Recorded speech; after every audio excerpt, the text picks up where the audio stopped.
আমাকে শহীদ করে সেই মিছিলে শামিল করে নিও। আমাকে শহীদ করে সেই মিছিলে শামিল করে নিও।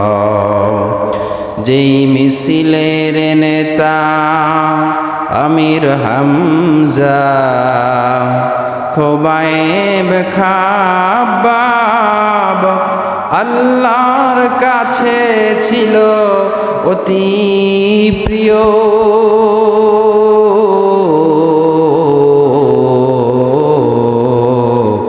শামিল করে নিও। আমাকে শহীদ করে সেই মিছিলে শামিল করে নিও। কালিমা লা ইলাহা ইল্লাল্লাহ, লা ইলাহা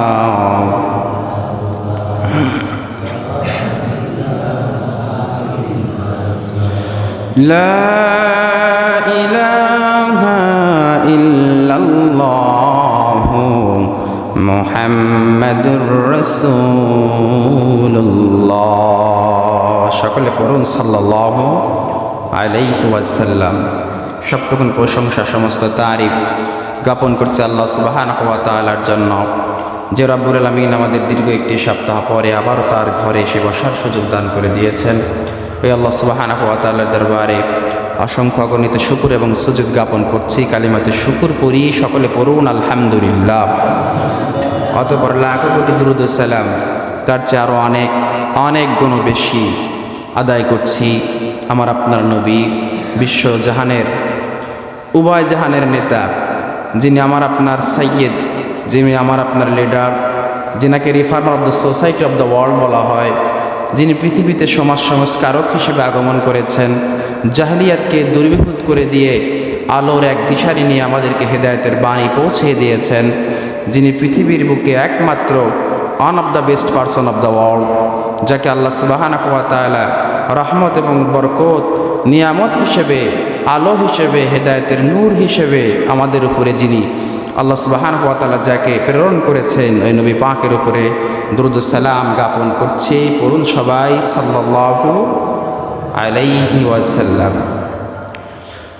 আমরা গত সপ্তাহে আলোচনা রেখেছিলাম এই যে মেরাজের মাস আমাদের থেকে বিদায় নিয়ে চলে যাচ্ছে বা চলেই গেছে অলরেডি। আজকে আপনারা চাঁদ দেখতে পারবেন, কারণ গতকালকে আরব আমিরাতে আমরা চাঁদ দেখেছি, বিভিন্ন রাষ্ট্রের চাঁদ উঠেছে, তার মানে আজকে আমাদের উঠবে। এই যে আজকে চলে যাচ্ছে এই মাসটা, আল্লাহ রাসূল সাল্লাল্লাহু আলাইহি সাল্লামকে অন্যতম একটি মুজিজা মেরাজ, যদিও অনেক অভিমত ব্যক্ত করেছেন অনেক মুফাসসিরিনে কেরাম, তবুও এই মাসে রাসূল করিম সাল্লাল্লাহু আলাইহি সাল্লামের পবিত্র মেরাজ অনুষ্ঠিত হয়েছিল। আর এই মেরাজে আল্লাহ সুবহানাহু ওয়া তাআলা তার হাবিবকে অনেকগুলো হাদিয়া উপহার আমাদের জন্য তিনি দিয়ে দিয়েছেন। সুবহানাল্লাহ। যেমন 50 ওয়াক্ত নামাজ সেখান থেকে 5 ওয়াক্ত করে দিলেন, এবং কি তিনি ঘোষণা করেছেন আপনার যত উম্মত কিয়ামত পর্যন্ত, up to the day of judgment, একেবারে লাস্ট মোমেন্ট পর্যন্ত যতগুলো আপনার উম্মত আসবে সবাইকে আমি আল্লাহ পাক সাধারণ ক্ষমা ঘোষণা করলাম। সুবহানাল্লাহ। তার মানে সবার যে সগীরা গুনাহগুলো আছে এগুলোকে আমাদের আল্লাহ পাক মাফ করে দিবেন।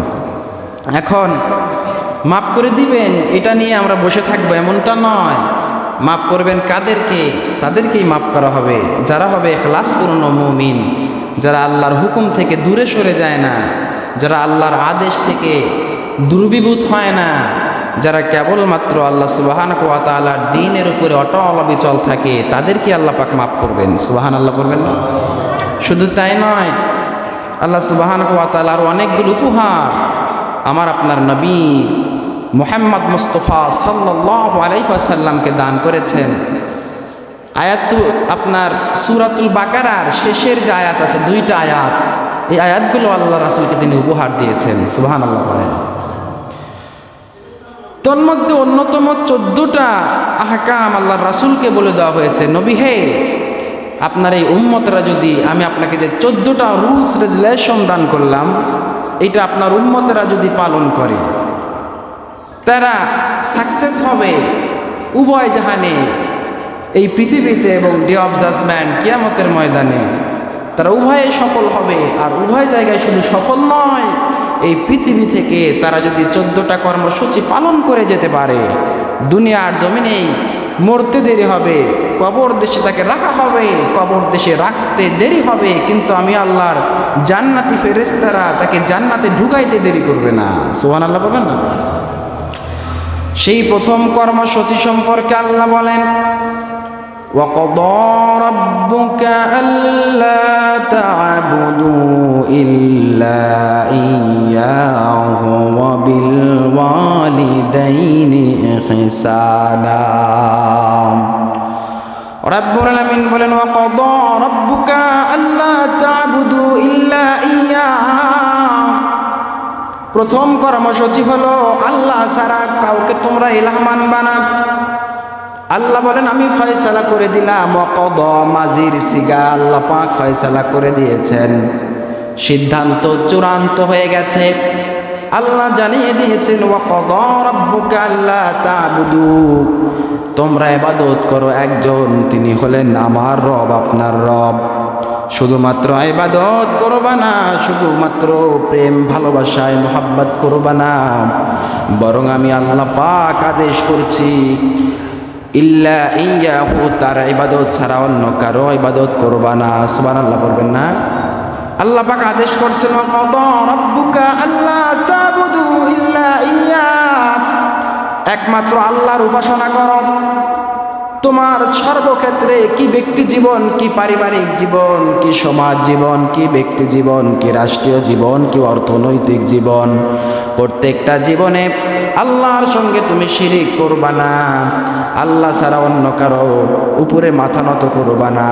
আল্লাহ ছাড়া অন্য কারো কাছে স্যালেন্ডার স্বীকার করবা না, বরং আমি আল্লাহ রাব্বুল আলামিন একমাত্র ইবাদত পাবার যোগ্য। তোমরা সকলেই একমাত্র আমি আল্লাহর ইবাদত করবা। সুবহানাল্লাহ বলেন। তার মানে আল্লাহ মেসেজ দিচ্ছেন, ইবাদত হবে আল্লাহর, তার সঙ্গে কাউকে শিরিক করা যাবে না। এজন্য আল্লাহ পাকের ইবাদতে যখন আমরা শুরু করি, আমরা একনিষ্ঠতার সঙ্গে ইবাদত করি। আমরা পড়ি, ইন্নী ওয়াজ্জাহাতু ওয়াজহিয়া লিল্লাযী ফাতারাস সামাওয়াতি ওয়াল আরদ হানিফান ওয়া মা আনা মিনাল মুশরিকিন। আমরা একনিষ্ঠভাবে তোমার ইবাদত করি, তোমার দিকে মুতাওয়াজ্জিহ আছি। ওয়া মা আনা মিনাল মুশরিকিন, আর আমরা কেউ মুশরিকদের অন্তর্ভুক্ত নই। সুবহানাল্লাহ বলবেন না? অনেকে যখন হজে যান, আপনারা পড়েন, লাব্বাইক আল্লাহুম্মা লাব্বাইক লা শারীকা লাক লাব্বাইক ইন্নাল হামদা ওয়ান নি'মাতা লাকা ওয়াল মুলক লা শারীকা লাক। তার মানে আমরা সাক্ষ্য দিচ্ছি, আল্লাহ তোমার কাছে আমরা হাজিরা দিলাম, তোমার ইবাদত করি, তোমার বন্দেগী করি, কিন্তু আমরা তোমার সাথে কাউকে শিরক করি না। সুবহানাল্লাহ পড়বেন না? এজন্য আল্লাহ জানিয়ে দিলেন, তোমার নামাজ, তোমার রোজা, তোমার কুরবানি, তোমার যাকাত, তোমার ইবাদত, তোমার যা কিছু হবে একজনের জন্য হবে, তিনি আর কেউ নয়। আপনারা বলেন, তিনি হলেন আমার রব, আপনার রব একমাত্র আল্লাহ। সুবহানাল্লাহ পড়বেন না? এজন্য আল্লাহ বলেন, কুল ইন্না সলাতি ওয়া নুসুকি ওয়া মাহইয়ায়া ওয়া মামাতি লিল্লাহি রাব্বিল আলামিন। আপনার যত নামাজ আছে, আপনার রোজা আছে, আপনার হজ আছে, আপনার যাকাত আছে, আপনার যে দান সদকা আছে, আপনার যা কিছু ইবাদত বন্দেগী হবে না কেন, পৃথিবীর সব কিছু হবে একজনের জন্য। জোরে বলেন, তিনি কে? তার মানে আল্লাহ রাব্বুল আলামিন বলে, ওয়াকাদা রাব্বুকা আল্লা তা'বুদু ইল্লা ইয়াহু ওয়া বিল ওয়ালিদাইনি ইহসানা। এক নাম্বার, আমি আল্লাহর সঙ্গে শিরক করো না, আর আমি আল্লাহ রাব্বুল আলামিনের ইবাদতের সাথে কাউকে সমকক্ষ নির্ধারণ করো না। আর আমি আল্লাহ রাব্বুল আলামিন কেবলমাত্র তোমার প্রতি দয়া করব, মায়া করব।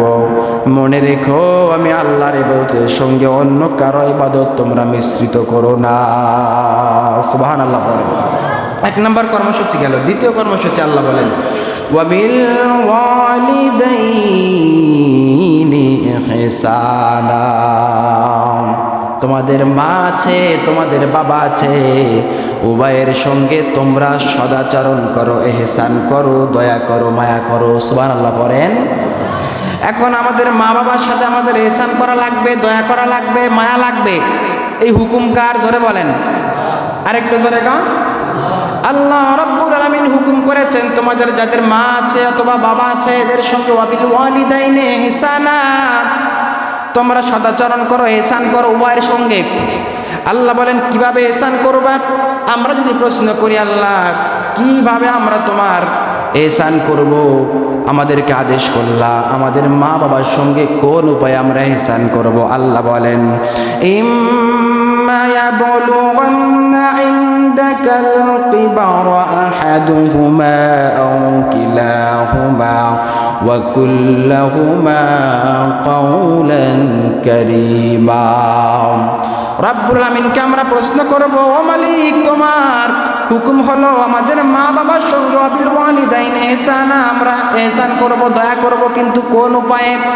আল্লাহ জানিয়ে দিচ্ছেন ইম্মা ইয়াবলুগান্না ইনদাকাল কিবারা আহাদুহুমা আও কিলাহুমা ফালা তাকুল লাহুমা উফফিন ওয়ালা তানহারহুমা ওয়া কুল লাহুমা কাওলান কারীমা।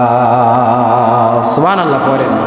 আল্লাহ বলেন ইম্মা ইয়াবলুগান্না ইনদাকাল কিবার, ও দুনিয়ার মানুষেরা তোমাদের মা বাবা যদি বৃদ্ধ হয়ে যায়, আহাদুহুমা আও কিলাহুমা, যদি তাদের একজন থাকে অথবা উভয়ে থাকে।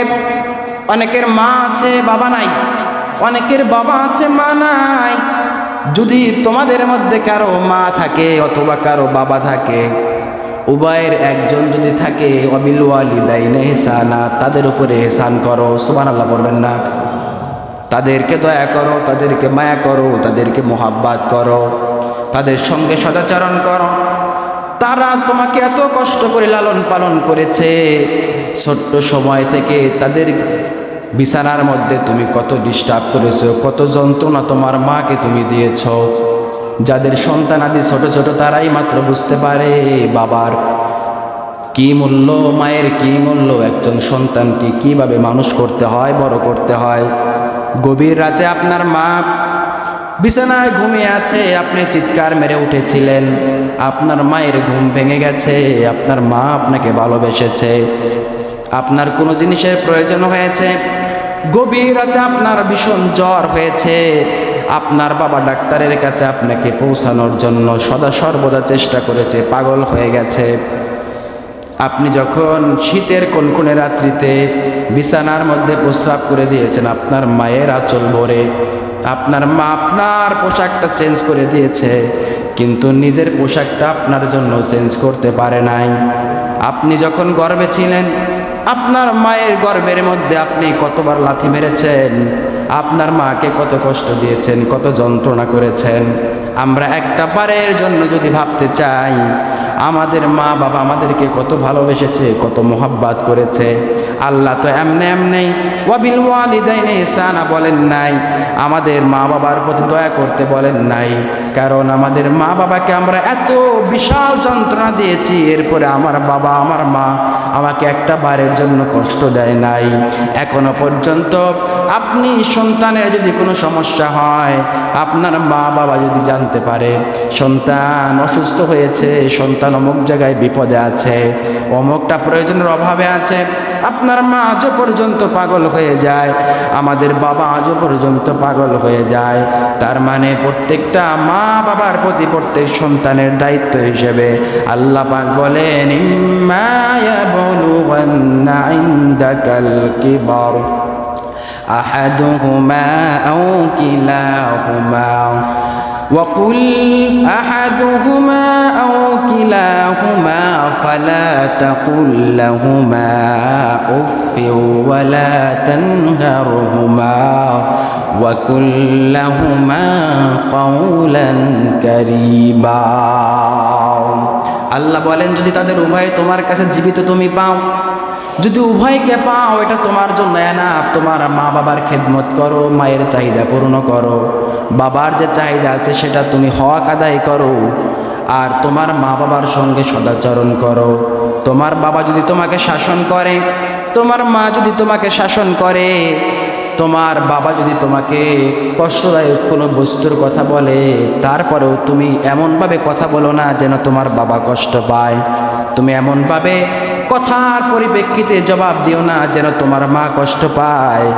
বরং আল্লাহ পাক বলেন ওয়ালা তাকুল লাহুমা উফফি ওয়ালা তানহারহুমা।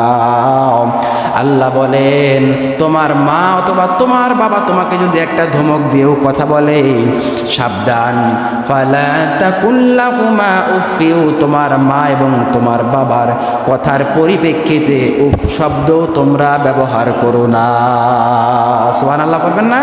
তোমার মা তোমার বাবা তোমাকে যদি ধমক দেয়, যদি শাসন করে, এরপরেও তুমি তোমার বাবার সঙ্গে তোমার মায়ের সঙ্গে ফালা তাকুল লাহুমা উফফি, উফ শব্দের অর্থ হচ্ছে শব্দ করো না।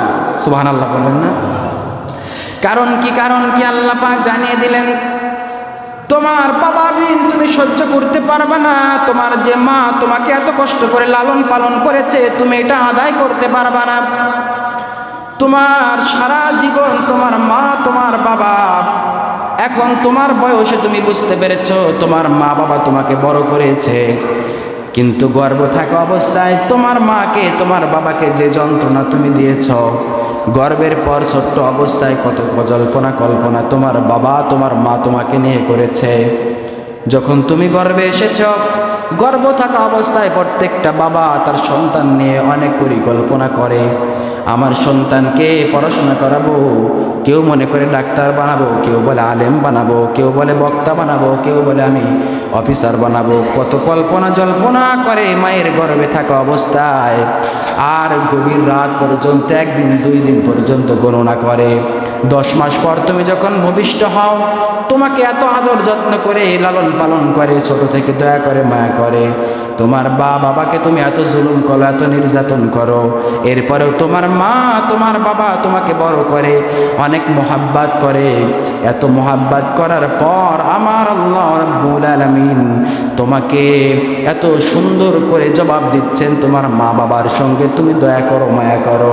এই যে আমরা কষ্ট দিলাম, এত কিছু করলাম, আমার বাবা আমার মা কোনোদিন আমাদেরকে কষ্ট পরিপ্রেক্ষিতে একটা কষ্ট দিয়ে কথা বলে না।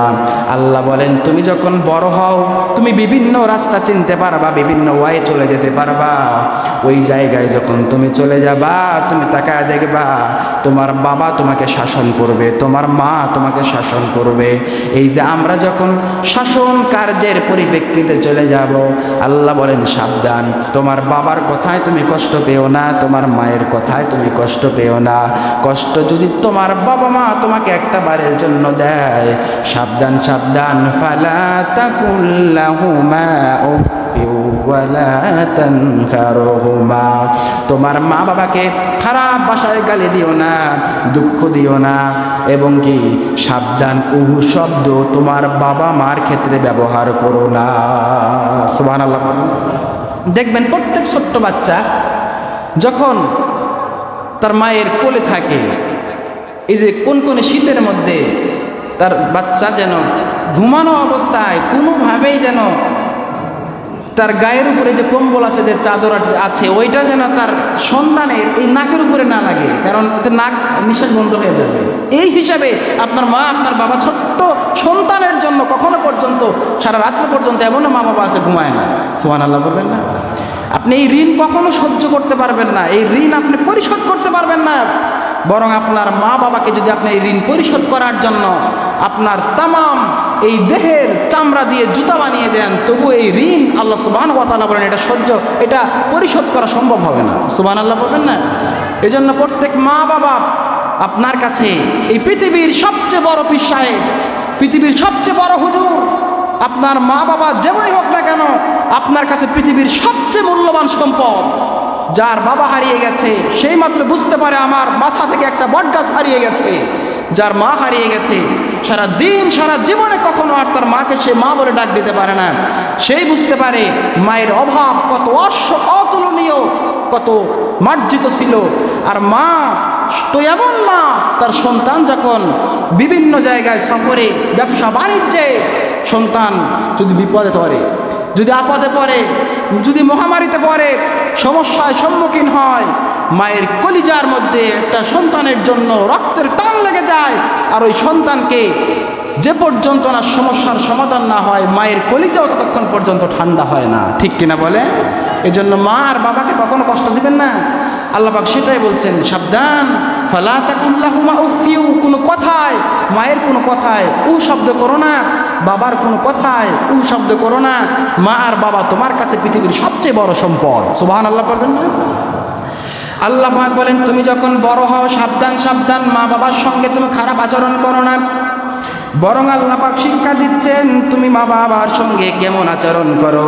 মনে রেখো, ওয়াখফিদ লাহুমা জানাহায-যুল্লি মিনার রাহমা ওয়া কুল রাব্বিরহামহুমা কামা রাব্বায়ানি সগীরা। তুমি তোমার মায়ের পায়ের নিচে তোমার রহমতের ডানা বিছায়া দাও, বরকতের ডানা বিছায়া দাও, শান্তির ডানা বিছায়া দাও। তোমার মা বাবাকে তোমার কাঁধের উপরে করে রাখো, তোমার মা বাবাকে এত সম্মান করো, প্রত্যেকটা সময় তোমার মা বাবার জন্য তুমি দোয়া করো। সবাই পড়েন, রব্বিরহামহুমা কামা রাব্বায়ানি সগীরা।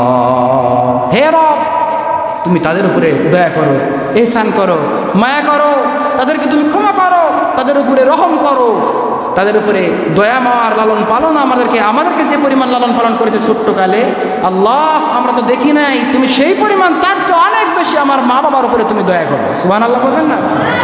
তাহলে এবার চিন্তা করেন, আপনি আল্লাহ নিজেই শিক্ষা দিচ্ছেন তোমার মা বাবার জন্য দোয়া করো।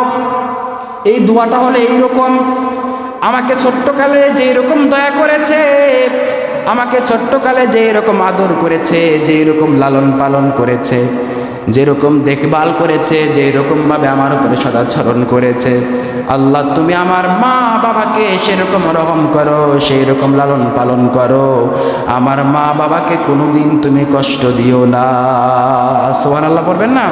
এজন্য প্রত্যেক সন্তানের উচিত প্রত্যেক নামাজের পর দুই হাত তুলে আল্লাহ সুবহানাহু ওয়া তাআলার কাছে এই দোয়া করো, আল্লাহ আমার মা বাবা আমাকে জন্ম দিয়েছে, এই ঋণ শোধ করা সম্ভব না, তুমি যে দোয়া শিক্ষা দিচ্ছ আমরা সেই দোয়া করছি। আল্লাহ রব্বিরহামহুমা কামা রাব্বায়ানি সগীরা, আমার মা বাবা ছোট্টকালে আমাকে যেভাবে রহম করেছে, দয়া করেছে, মায়া করেছে, রহমতের চাদর দিয়েছে, আল্লাহ তুমি আমার মা বাবাকে সেই রকম ভালোবাসো, সেই রকম দয়া করো, সেই রকম প্রেম ভালোবাসার বন্ধনে সিক্ত করে নাও।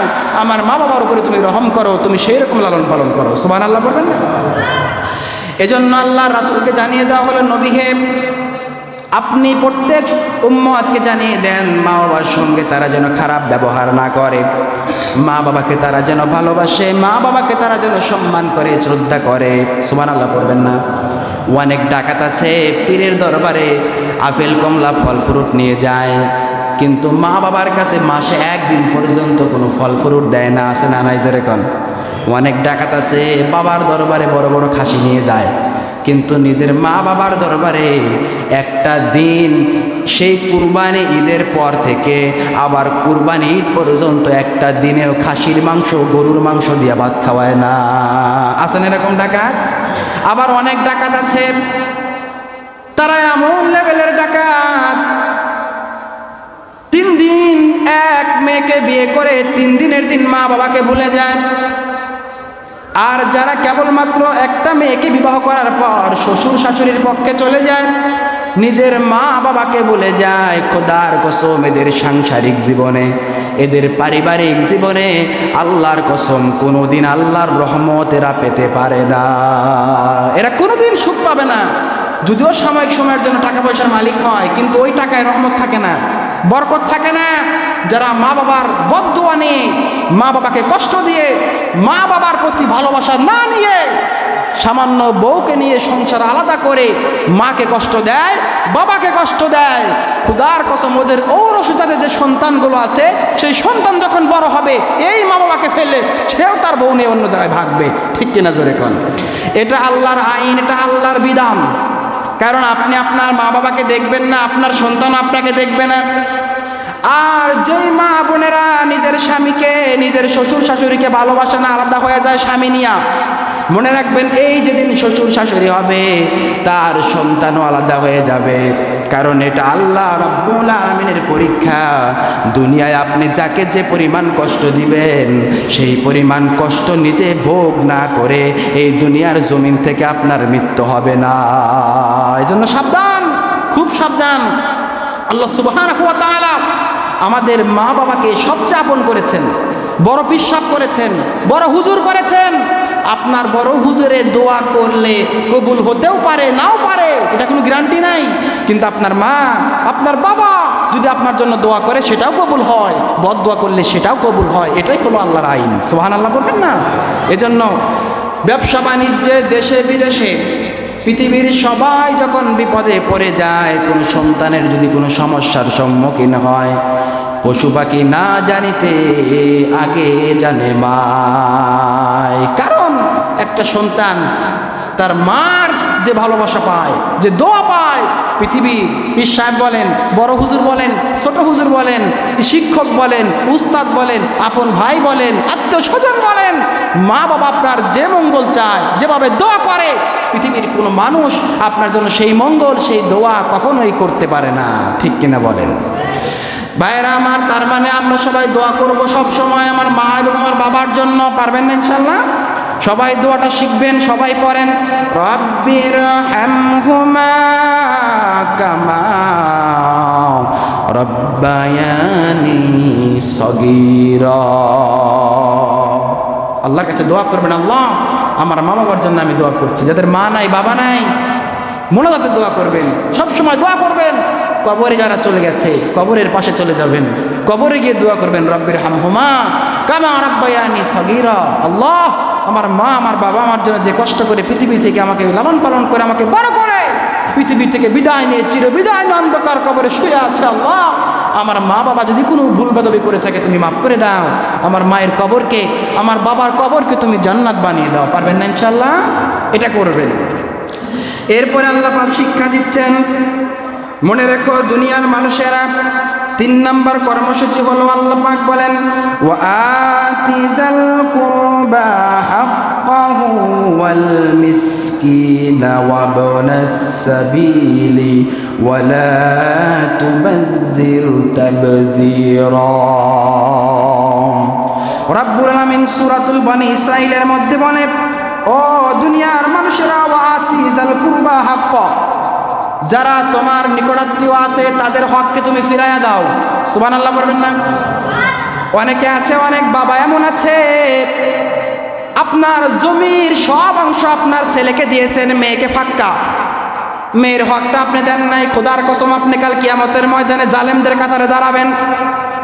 আপনার সম্পদের 2 অংশ ছেলেকে দিবেন, 1 অংশ মেয়েকে দিবেন, এটা আল্লাহর কোরআন বলছে। কিন্তু অনেক জালেমকারী, জুলুমকারী বাবা আছেন, মা আছে, তার মেয়েকে বিয়ে দিয়ে দিয়েছে, বলে স্বামীর অনেক সম্পদ আছে, আমার ছেলের যা কিছু আছে সেটা আমার ছেলেকে দিয়ে দিব, আমার মেয়ের প্রয়োজন নাই। খোদার কসম, আপনি যদি এই কাজটা করে থাকেন, আপনি অন্যায় করেছেন। আপনার এই অন্যায়ের কারণে কাল কিয়ামতের ময়দানে, ডে অফ জাজমেন্টে, বিচারের কাঠ করে আপনাকে দাঁড় করিয়ে দিবেন আল্লাহ। আর আপনি জালেমদের কাতারে কঠিন শাস্তির মুখাপেক্ষী হবেন। আর ওই শাস্তির কারণে কাল কিয়ামতের ময়দানে আপনি জাহান্নামের মানুষদের কাতারে দাঁড়িয়ে যাবেন। নাউজুবিল্লাহ পারবেন না? এই জন্য সন্তানকে ঠকাবেন না। অনেক বাবা আছে দেখবেন, ছেলে বড় মেয়ে ছোট, বাজার করে নিয়ে যায়, ছেলের পাতে বড় বড় খাবার দেয় কিন্তু মেয়েকে কম দেয়। চিন্তা করে মেয়েকে আমি বড় করবো কিন্তু বিয়ে দেওয়া লাগবে, অন্য জায়গায় চলে যাবে। সাবধান, এটা করবেন না। আপনার ছেলের জন্য যে রকমের খাবার পছন্দ করবেন, মেয়ের জন্য সেরকম খাবার পছন্দ করবেন। ছেলেকে যেই রকম ভালোবাসবেন, মেয়েকেও ভালোবাসবেন। বরং মেয়ের ক্ষেত্রে আল্লাহ রাসূল বলেছেন, যদি কোনো বান্দা একটা মেয়ের মালিক হয়ে যায়, মানে একটা মেয়ের বাবা হয়, সেই লোকটা জান্নাতে চলে যায়। সুবহানাল্লাহ বলবেন না? ছেলের ব্যাপারে এরকম কোনো হাদিস আল্লাহর রাসূল বলেন নাই। যার একটা মেয়ে সে জান্নাতে চলে যায়, যার দুইটা মেয়ে সে জান্নাতে চলে যায়, আর যার তিনটা মেয়ে হয়, কাল কিয়ামতের ময়দানে আমি রাসূলের সঙ্গে সে জান্নাতে থাকবে। সুবহানাল্লাহ। তার মানে মেয়ের ব্যাপারে কি সুন্দর হাদিস। সুবহানাল্লাহ করবেন না ভাই? মেয়েকে ঠকাবেন না। সম্পদ শুধু ছেলেকেই দিবেন না, মেয়েকেও দিবেন। শুধু তাই নয়, আপনার সন্তানকে শুধু ঠকাবেন এমনটা নয়, আপনার আত্মীয় স্বজনকে ঠকাবেন না।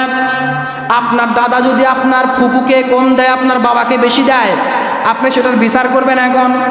না না, আমার বাবা আমার চাচারা শুধুমাত্র একাই ভোগ করবে সম্পদ, আমার ফুপুরা ভোগ করবে না, এমনটা হবে না। বরং আমি এখন বড় হয়েছি, আমার বুদ্ধি হয়েছে, আমি এমন সন্তান, এমন ফারাইজ স্বীকার করব, আমি এমনভাবে ডিভাইড করব, আমার চাচারা যেরকম ভোগ করবে, আমার ফুপুরাও যেই রকম হকদার, তাদের হককে সেই রকমভাবে আমি ফিরিয়ে দিতে চাই। সুবহানাল্লাহ বলবেন না? এরকম সমান সমান করবেন সব কিছু। সমান বলতে শরীয়তে যাকে যেতটুকু দিয়েছে, ছেলেকে দিয়েছে ডবল আর মেয়েকে দিয়েছে কি অর্ধেক। আল্লাহ সুবহানাহু ওয়া তাআলা এই হিসাবে আমাদেরকে বন্টন করার তৌফিক দান করেন, পারেন আমিন। এরপরে আল্লাহ বলেন, যারা অধিকার রাখে তোমাদের নিকট আত্মীয়, তাদের অধিকার ফিরাইয়া দাও। আপনার পাশের বাসায় আপনার আপন চাচাতো ভাইটা বিশাল অসুস্থ, আপনি মাসে একবারও দেখতে যান না, এর চেয়ে অন্যায় আর কোনো কিছু নাই। শুধু আপনার আপন চাচাতো ভাই এমনটা নয়, আপনার সমাজে যারা বসবাস করে, আপনার আত্মীয় স্বজন যারা আছে, যারা অসুস্থতাকে আপনি সেবা দান করবেন, দেখতে যাবেন, খোঁজখবর নেবেন, খরচ বরচের বহন করবেন, টাকা পয়সা দিবেন। শুধু তাই নয়, আপনার আত্মীয় স্বজন যারা আছে সবার খোঁজখবর নেবেন। আল্লাহ রাসূল বলেন, পৃথিবীর জমিন থেকে ওরা কোনো দিন জান্নাতে যাবে না যারা আত্মীয়তার বন্ধন ছিন্ন করে। নাউজুবিল্লাহ বলবেন না? এজন্য আজকে খবর নেবেন, যার সঙ্গে আপনি রাগ করে আছেন, কয়েক বছর যাবৎ কথা হয় না, আজকে ফোন দিবেন, ওই কেমন আছিস রে, তোর সাথে তো অমুক বিষয়ে রাগ করেছিলাম, ক্ষমা করে দিস। কারণ আপনি এত সুন্দর মানুষ, গ্যারান্টি নাই আপনি এখনো মরে যেতে পারেন। আপনি ভাবছেন আমি বিশাল সুস্থ মানুষ, সুস্থ দেহের অধিকারী, আপনি এখন যদি মারা যান, এই সুন্দর দেহটা আপনাকে 3.5 হাত কবরে রেখে আসা হবে। আর যদি কবরে রেখে আসা হয়, দেখবেন 1 সপ্তাহ পরে বসে গলে আপনি শেষ হয়ে যাবেন। আপনি জাতীয়তার বন্ধন ছিন্ন করেছেন, এর কারণে আপনি জান্নাতে নাও যেতে পারেন। আল্লাহ পাক আমাদের আত্মীয়তার বন্ধনকে অটুট রাখার তৌফিক দান করেন, পারেন আমিন। এরপরে আল্লাহ বলেন, ওয়া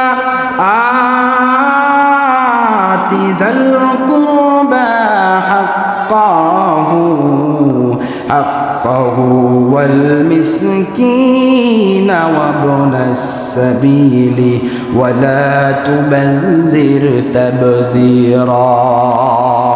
রাব্বুল আলামিন বলেন, ওয়া আতি যাল কুরবা হাক্কাহু ওয়াল মিসকিন, এবং মিসকিনদেরকে তোমরা দেখাশোনা করো। সুবহানাল্লাহ পড়েন। মিসকিনদেরকে দেখাশোনা করো। আপনার পাশে আপনি 3 বেলা ভালো মন্দ খাচ্ছেন, প্রতি সপ্তাহে গরুর গোস্ত, খাসির গোস্ত, আপনি প্রায় প্রতি মাসে 2 বার করে রুটি পিঠা বানান, বিভিন্ন রকমের আইটেম করেন। আপনার পাশের অসহায় মানুষটা জীবনে ভালো মন্দ খাইতে পারে না। আপনি কেমন মানুষ রে ভাই? দরজা বন্ধ করে খাচ্ছেন, আপনার পাশের মানুষটা হাহাকার করছে, তিনি শাক ছাড়া ডাউল ছাড়া ভাত খাইতে পারে না। খুদার কসম, আপনাকে আল্লাহ পাক এত সম্পদ দান করেছেন, আপনি একা ভোগ করার জন্য নয়, বরং আপনাকে আল্লাহ পাক যে সম্পদ দান করেছেন, এর কিছু অংশ আপনি আপনার পাশের যে মিসকিন আছে তাকে আপনি দান করবেন। পারা যাবে না ইনশাআল্লাহ? শুধু তাই নয়, আপনি যখন রোজার ঈদ আসে বা কোরবানির ঈদ আসে, গোস্তগুলো বিলীন করে তাদেরকে দিবেন। ঈদের মধ্যে দেখবেন আপনার পাশে মিসকিন মানুষটা একটা সুন্দর জামা কাপড় পরতে পারে না, তাদেরকে আপনি জামা কাপড় দিবেন। আপনার জাকাতের টাকা হিসাব করবেন, আশেপাশে যত ইতিম আছে, মিসকিন আছে, এদেরকে দান করবেন। এগুলো হলো আপনার অধিকার। শুধু তাই নয়, আপনি ভালো মন্দ খাচ্ছেন, আপনি তাদেরকে দেখাশোনা করবেন, তাদের খোঁজখবর নেবেন, তাদের বলবেন কোথায় থাকো, কী করছো, কেমন চলছে তোমার সংসার, খাবার দাবার কীরকম, একদিন মাসে অন্তত পক্ষে খাওয়াবেন। অন্তত পক্ষে মাঝে মাঝে তাকে দাওয়াত করবেন, আপ্যায়ন করবেন, মেহমানদারি করবেন।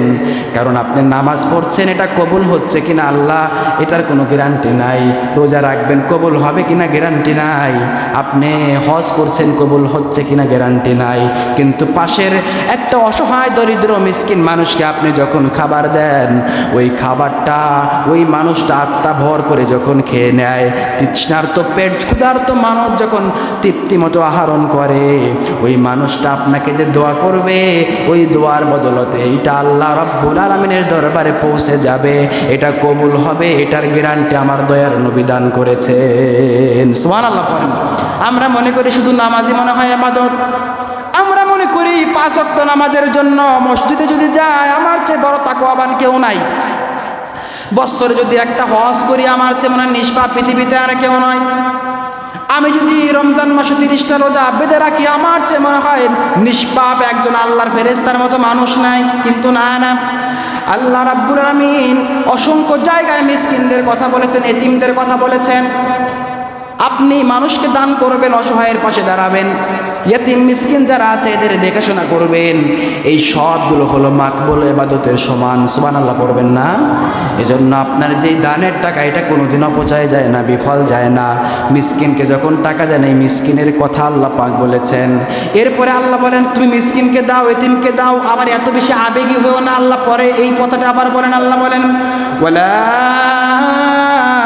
তুবাযির তাবযীরা, সাবধান তোমরা বাজে খরচ করো না। একেবারে জান্নাতকে কিনে নেওয়ার জন্য যা আছে টাকা পয়সা, এতিম মিসকিনকে সব কিছু তোমরা আবার দান করা লাগবে না। সুবহানাল্লাহ বলবেন না? তার মানে আল্লাহ শিক্ষা দিচ্ছেন আমাদেরকে, সাবধান বাজে খরচ করো না। আবেগে টাকা পয়সা সব দিয়ে দিবে এতিম মিসকিনকে এমনটা নয়। তোমার পরিবারকে চালাও, এটাও তোমার ইবাদত। সুবহানাল্লাহ বলবেন না? তোমার সন্তানকে তুমি পরিচালনা করো, পড়াশোনা করাও, এটাও তোমার ইবাদত। আবার এতিম মিসকিনকে দেখবা, এটাও তোমার ইবাদত। কিন্তু চায়ের দোকানে গিয়া প্রতিদিন আপনার চা খাওয়া লাগবে, এটা ইবাদত নয়। আপনার নিয়মিত পান খাওয়া লাগবে, এটা ইবাদত নয়। আপনার নিয়মিত মানুষকে টাকা পয়সা ডিজে গানের জন্য টাকা দেওয়া লাগবে, এটাও আপনার ইবাদত নয়।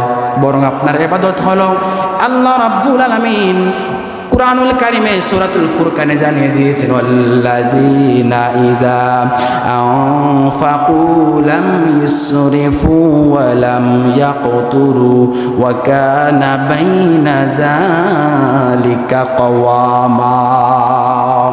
যারা মানুষকে দান করে এরা জান্নাতে যাবে, যারা মানুষকে দান করে না এরা জান্নাতে যাবে না।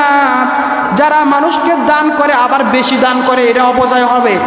আবার মানুষকে সীমিতভাবে দান করে না, এটাও বখিলগিরি হবে, মানে কৃপণতা হবে।